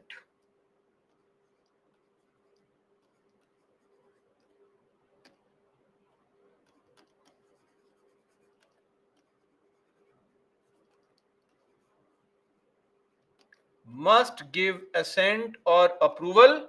He cannot return it, cannot use pocket veto, nothing can be used. Clear? This was done via 24th Amendment Act 1971, made binding on the president that you have to sign a constitutional amendment bill. Though here also time is not mentioned. Are we clear? Time is not mentioned. But if the parliament feels that the president is taking too much time, then they may think about impeachment proceedings, right? So that's with respect to the veto powers. Yes, Krishna, in case of money bills, absolute veto or pocket veto may be used. Nothing is mentioned in the constitution. Though we largely believe that why would he do it? But if he goes crazy, can do it. Clear? So this is the veto power of the president, and pocket veto and suspensive veto are the discretionary powers of president. Clear? Now, just to summarize, we have four types of veto powers world over. One is absolute veto, right? Then qualified veto, then suspensive veto, and pocket veto. Now, in in USA, the president has qualified veto. In India, the president has suspensive veto. Those two vetoes are very similar to each other. So what happens is, whenever the president, follow the chain, returns the bill, if the parliament passes the bill again, he must sign. Same thing in USA also. If the US president returns the bill and the US parliament, called Congress, passes the bill again, but with higher majority, then he has to sign. Higher majority meaning two-third majority. Normally, what is majority? More than 50%. But in the case of higher majority, it means now 67% people have to sign. Clear? Sending back a bill which can be overridden by the legislature with a higher majority. But in case of suspensive veto, sending back a bill which can be overridden by the legislature with an ordinary majority, meaning more than 50%. Here, two-third people have to sign.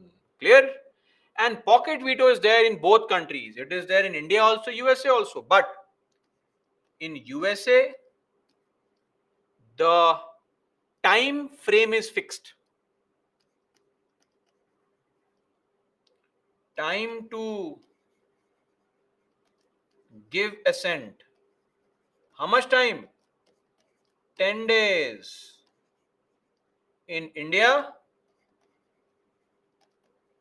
how much time? Tell me. Please type the answer. How much time is given to the president to sign, give assent? Indefinite.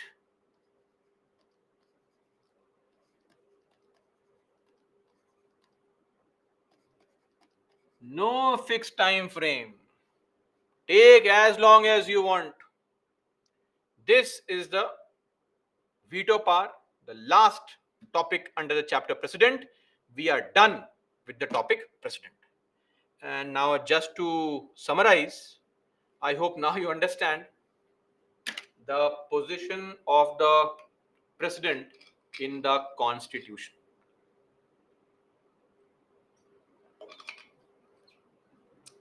Do we need the president? Tell me, yes or no? Don't say no, please. Why?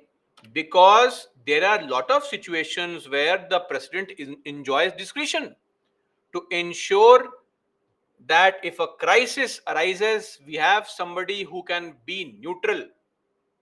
For example, appointing the PM when no party has clear majority in the Lok Sabha.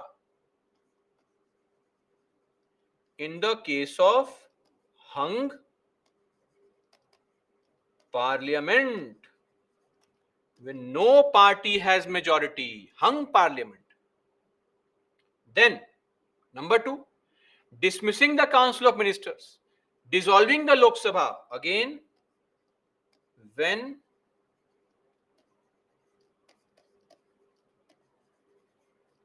no party can form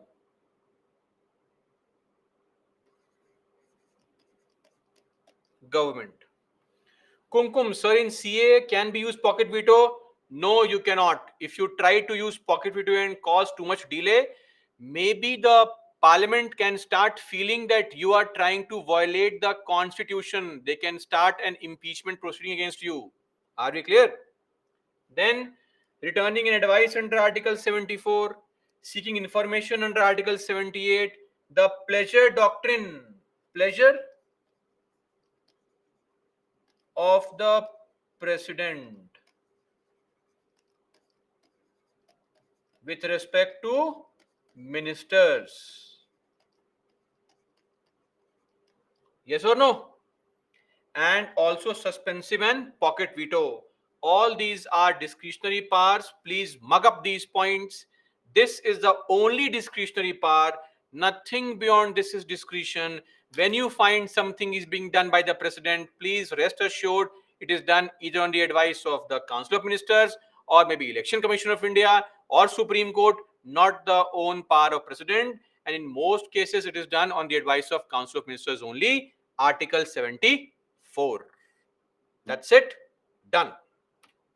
Now, just to before we end our discussion, if you want to read Lakshmikant, feel free to read Lakshmikant. The chapter number is 17. Okay. Important articles. Article 54 is important. Then Article 71 is important. Article 60 oath important. Then the funds 266, 267 important. Then Article 61 is important. Article 74 is important. Then Article 361 is important. Then moving forward, Article 72 clemency powers. Article 87, Article 86, Clause 2, Article 103, okay, Article 123. Now, Article 78 is something I have not mentioned here. I can mention here also. But we'll discuss this again later on. So, these are the important articles. Okay. And we have also seen some schedule. Which schedule was that? Let's see. Which schedule? Which contains salaries of certain categories of people. Schedule 2. Which contains salaries of what? President, governor, presiding officers, Supreme Court and High Court judges, and the CAG. Okay. And then important cases. Important case number 1. Shatrughan Chauhan case, 2014. Important case number 2, DC Vadhwa case, 1987. Important case number 3, Krishna Kumar Singh, 2017. These are the 3 important cases. And see, when I say important case, please focus on what is there in the PPT. Don't go and look at who filed the case, what was his story like. Once upon a time, there was a person called DC Vadhwa who was traveling in the Bihar, state of Bihar, was trying to look into all the land tenure reform laws in the state. He then found out, not required. Don't waste time. Time is precious. Focus on relevant information, mug up the information over and over again. Nothing beyond this is required.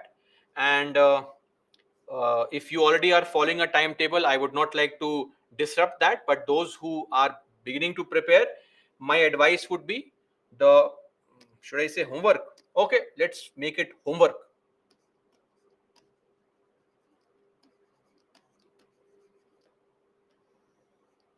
Number 1, please revise the PPT.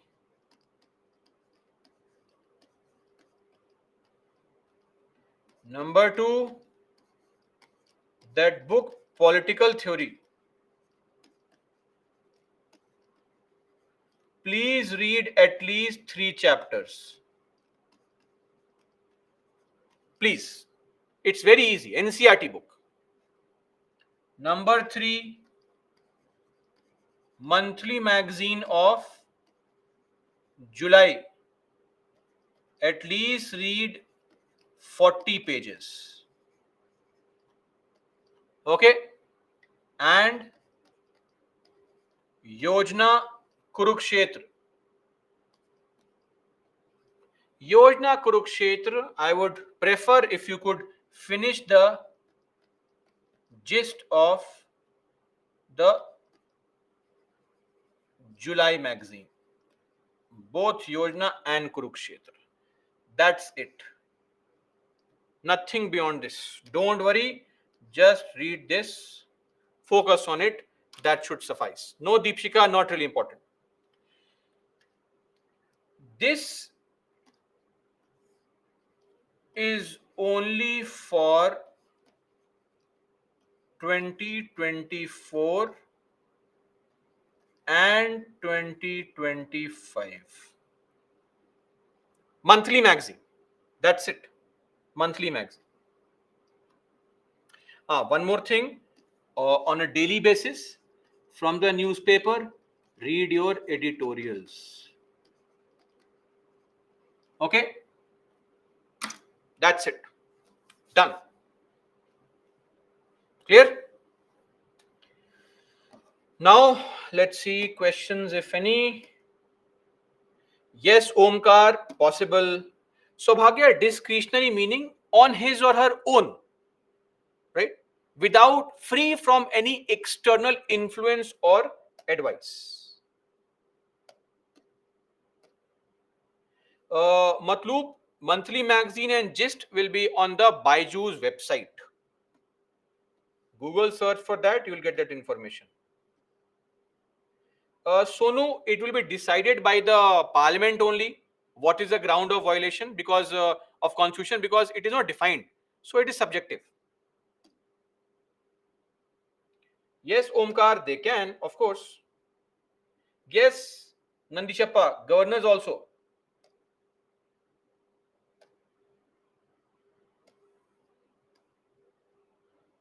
Yes, Omkar, public pressure and president have no relationship. President is not elected by people. He does not respond to public pressure and all. Siddhanta, revision maybe should be done at least 4 to 5 times of the PPTs. That is when you can consolidate the information. Anything less may not be sufficient. Yes, Nandishappa, I just mentioned governors also have veto powers.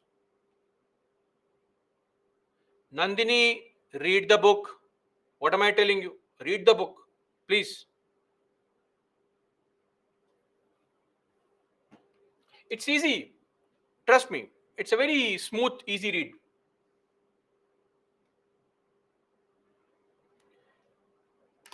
Uh, PPTs, hopefully by the end of day today only, it will be available. You can download it.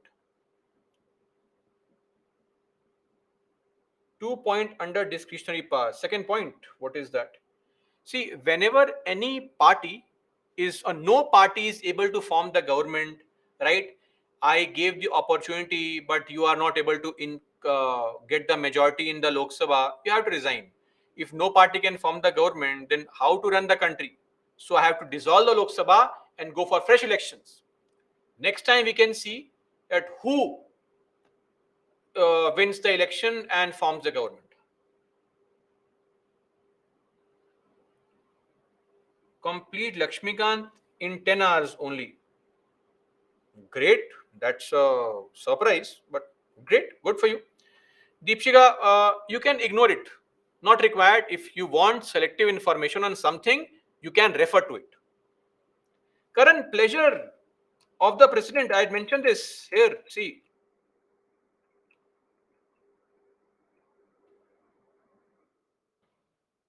remember this pleasure of the president? I had drawn the table here. Left side ethical, ethics, purity, administration, etc. I had mentioned the example of Home Minister and Imran Khan. Don't forget, right? That only.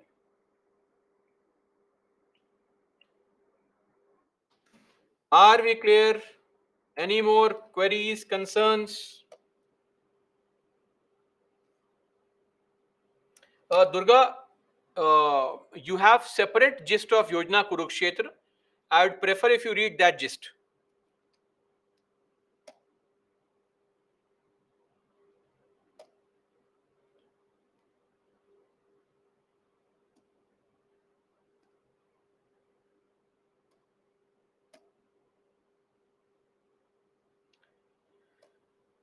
No queries?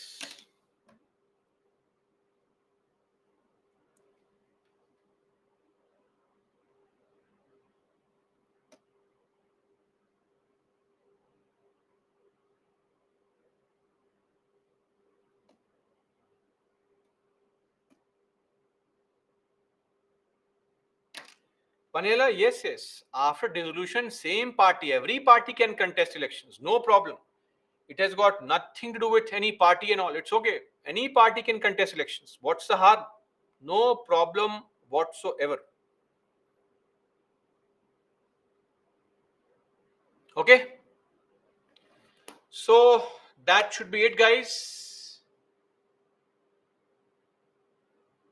My only request would be to please revise, make this entire day count, because you are here and you were here for the entire day, put in so much of effort.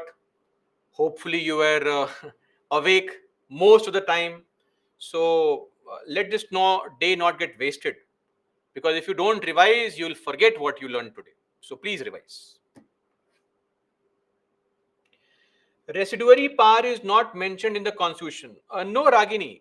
Under Article 248, what is mentioned is that if there is any topic which is not mentioned in any list, the center has the power to make laws. So that's what we have mentioned. Article 248 says that if there is any topic, residuary topics which are not mentioned anywhere, the center has the power to make laws. That is Article 248. It's not some topic. The fact is Article 248. Okay?